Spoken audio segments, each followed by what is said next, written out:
Radar को तबाह करने का दावा किया। अब ऑपरेशन साइके के हथियार आपको दिखाते हैं। ईरानी सेना विस्फोटक ड्रोन और कामिकाजी ड्रोन का इस्तेमाल करती थी। 7वें चरण में जॉर्डन के अजराक एयरबेस पर F-18 जेट और सैन्य छावनी पर हमला हुआ। 8वें चरण में F-18 जेट और हैंगर पर दोबारा हमला किया। तो अरब देशों में ऐसे कई सशस्त्र संगठन हैं जिन्हें ईरान भड़काकर कभी भी बगावत करवा सकता है। बहरीन में इस्लामिक रेजिस्टेंस इन बहरीन के बैनर तले कई ऐसे संगठन हैं, जैसे अल अश्तर ब्रिगेड, सराया अल मुख्तार, सराया थार अल्लाह, वादा अल्लाह ब्रिगेड, नेशनल रेजिस्टेंस ब्रिगेड। इसी तरह इराक में इस्लामिक रेजिस्टेंस इन इराक के साथ कताइब हिजबुल्लाह, असाइब अहल अल हक, हरकत हिजबुल्लाह अल नुजाबा, कताइब सैयद अल शुदा बद्र ऑर्गेनाइजेशन जैसे कई संगठन जुड़े। यमन में हुती पहले ही UAE के खिलाफ मोर्चा खोल चुके हैं। लेबनान में हिजबुल्लाह ईरान का सबसे प्रभावशाली सहयोगी है। सीरिया में ईरान समर्थक मिलिशिया और विदेशी लड़ाके सक्रिय हैं। सऊदी अरब में हिजबुल्लाह अल हिजाज नाम का ग्रुप ईरान का समर्थक रहा है। कुवैत में स्लीपर सेल की आशंकाएं वक्त वक्त पर जताई जाती रही हैं। जॉर्डन की चिंता भी सीमा पार सक्रिय ऐसे ही नेटवर्क को लेकर बनी रहती है। इस बीच खाड़ी देशों के भीतर भी अब अमेरिका की नीतियों को लेकर खुलकर विरोध शुरू हो गया है।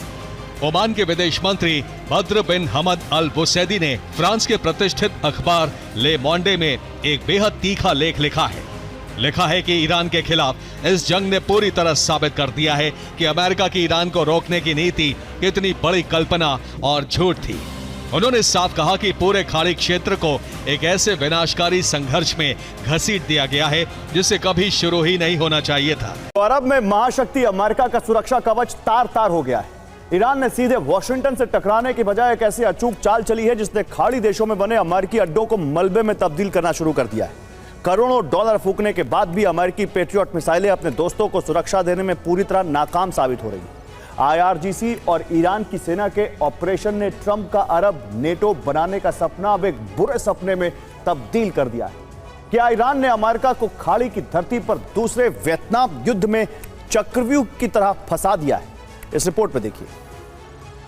अमेरिकी राष्ट्रपति डोनाल्ड ट्रंप ने अपने पहले कार्यकाल के दौरान ईरान के बढ़ते प्रभाव को रोकने के लिए एक बेहद महत्वाकांक्षी योजना तैयार की थी। उन्होंने सऊदी अरब, संयुक्त अरब अमीरात, बहरीन, मिस्र और जॉर्डन को मिलाकर मेसा यानी मिडिल ईस्ट स्ट्रैटेजिक अलायंस का प्रस्ताव रखा था, जिसे दुनिया अरब का नेटो कह रही थी। ट्रंप का सपना इस अरब नेटो के जरिए ईरान की घेराबंदी करना था। तो एक तरफ है IRGC का ऑपरेशन नस्र 2 जिसके तहत अमेरिकी बेस पर हमले किए जा रहे हैं। दूसरा ईरानी सेना का साइके ऑपरेशन जिसका फोकस अमेरिकी हवाई ताकत को कमजोर करना है। अब ऑपरेशन नस्र 2 में इस्तेमाल हो रहे हथियार देखिए। Ballistic missile, cruise missile, kamikaze drone, Shahed drone, हैदरिया मिसाइल, जुल्फिकार मिसाइल। ऑपरेशन नस्र 2 के पहले चरण में जॉर्डन के प्रिंस हसन एयरबेस पर हमला हुआ। दूसरे चरण में बहरीन के शेख ईसा एयरबेस के कमांड एंड कंट्रोल सेंटर और पेट्रियट रडार को निशाना बनाया। तीसरे चरण में कुवैत के अली अल सलेम एयरबेस को निशाना बनाया। MQ-9 ड्रोन और लॉन्च पैड पर हमला किया। और चौथी लहर में कुवैत में US का मुख्य रसद केंद्र मीना अब्दुल्ला निशाना बना। जुफैर में अमेरिका के 5वें बेड़े के मुख्य कमांड सेंटर पर भी हमला किया। यहाँ सी राम अर्ली वार्निंग